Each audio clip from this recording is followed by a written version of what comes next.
俾心中女神進入夢。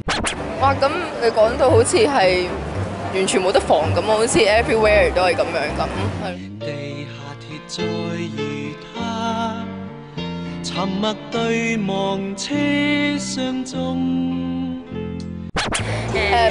盡量 try to make sure 你隔離嗰啲人係女人。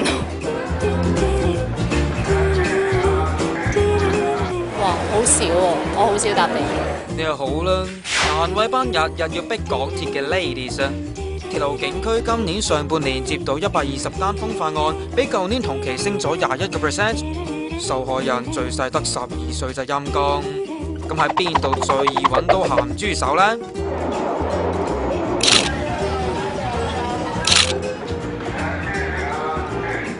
鹹豬手多數都喺經過受害者或者企喺佢哋後面嗰時非禮佢哋，仲多數會搭下扶手梯攞電話偷拍人裙底，或者裝 cam 喺個袋同波鞋入面偷拍。